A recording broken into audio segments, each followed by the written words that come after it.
Well, hey there. Welcome to the Super Blog Codec with Danny. I'm Danny, and I'm going to be your narrator. This is an audio version of a blog post found over on the Superpod Network. This podcast is fueled by the Superpod Network and way too much coffee. You can find an awesome variety of video game-related podcasts, blogs, and endless quality video game content at superpodnetwork.com. If you like listening to me yap and you've run out of episodes, you can find me on Twitch and on YouTube at DANNI_EL_E. Didn't quite catch that? That's okay. All of the links to the blog I'm going to be reading, my Superpod profile, and my Twitch can all be found in the description. Are you too busy to read?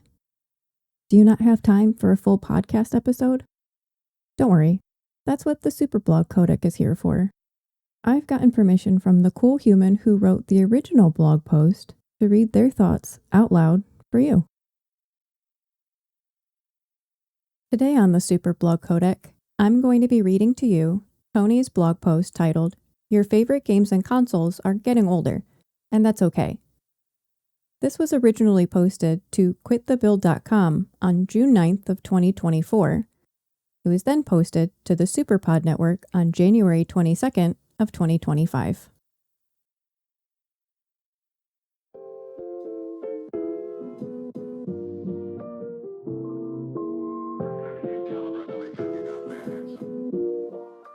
There has always been a lot of discourse over the term retro among the gaming community, and many people, myself included, have found themselves getting caught up in the never-ending argument over when something should be given the controversial title. What defines something as retro can greatly vary depending on personal preference. My own rule of thumb for when I consider something retro is after 2 passing console generations and/or whenever the console hits its 20th anniversary. This is to account for major advancements in both technology and game development, as well as for the discontinuation of a console and its software no longer being available in retail stores. I also took into consideration that recent generations have been greatly extended thanks to their online capabilities still being active, as well as digital stores making games readily available to buy with the click of a button.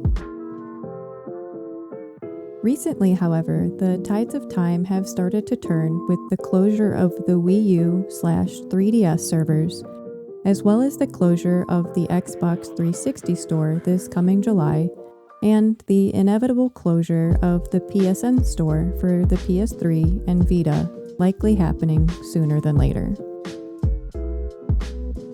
Console generations seem to be lasting longer and longer after each iteration, resulting in some living on way past their intended end-of-life date set by the companies that make them.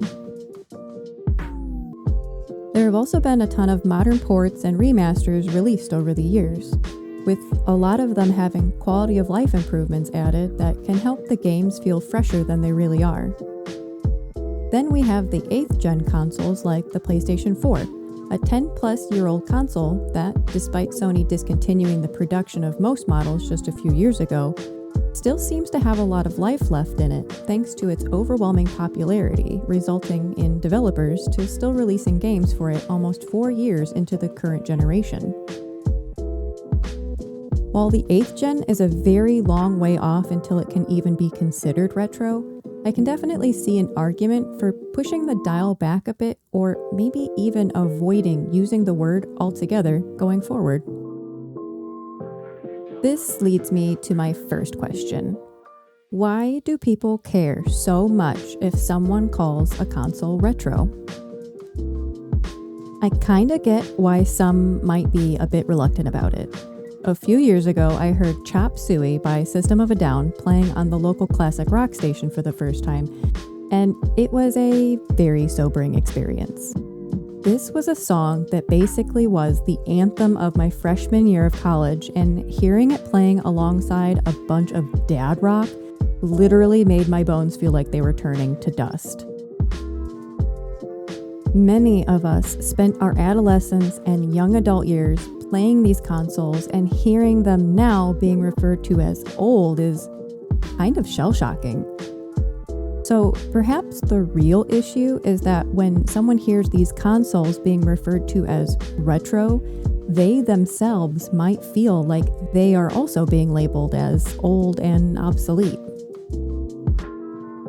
Which leads me to my next question, touching back on something I alluded to previously in the article. Should we find a new term for retro going forward in regards to the 7th generation and beyond? While I am just fine with using the term retro for the sake of its simplicity, I can understand the arguments against using it in this case, and I think finding a new term to use might be something to consider. Technology hasn't advanced all that much since the start of the 7th generation, and all of the consoles with HD capabilities are still able to hook up to modern displays with minimal effort, unlike many of the consoles from previous generations that can have issues displaying correctly or even connecting to them without the use of extra equipment or modding. So maybe going forward, we should simply refer to these more recent consoles by their generations, instead of using a term that is better suited for something with a shorter lifespan in regards to their capabilities, since these consoles will be used in modern ways for the foreseeable future. On one final note, just because something is considered old or retro does not mean it has outlived its usefulness. Just about every console has had some kind of second life after reaching their expiration date. There have been countless console mods, fan translations, game ports, and even completely original games made from the ground up thanks to the efforts of dedicated fans keeping the dream alive. There are even efforts to bring online services back online. Xbox Live for the original Xbox has been partially revived thanks to the hard work by the team behind Insignia Live, with many games having their leaderboards and multiplayer functions restored over a decade after being shut down. There's also the Pretendo network for the recently shuttered Wii U and 3DS servers that has made great progress preserving as much as they could in order to get as many game servers back up and running as possible. That's not even getting into the variety of FPGA or field programmable gate array consoles, handhelds, and emulators that are also available for many of the older consoles, proving that end of life does not necessarily mean death. In the grand scheme of things, nothing can stop time from marching forward, and arguing about something as fruitless as what is or isn't retro is an endless battle that will get anyone involved absolutely nowhere. Everyone has their own personal take on the topic, with some having stronger feelings than others, so I doubt any amount of arguing is going to change anyone's opinion or result in a definitive answer. The only thing that really matters are your own cherished memories that these games and consoles have brought to your life, and no single label can ever take those away from you. This article went on way longer than I expected. I try to come at this topic as unbiased and open-minded as possible, so forgive me if it may have been a bit all over the place. I think it's important to look at things from different angles instead of hammering down on my own personal opinion, and sometimes that can lead to things going a bit off course. At the very least, I hope this was informative in some way, or even enlightening to anyone that's reading this. As always, be sure to leave a comment below or contact me via my socials if you want to share your opinion on the subject, or simply just want to tell me how wrong I am.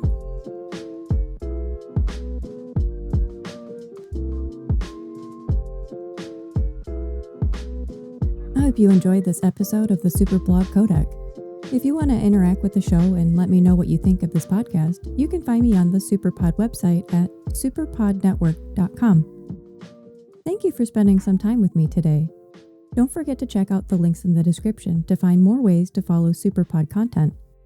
Catch you next time. And make sure you're taking care of yourself, friend. Thanks for listening.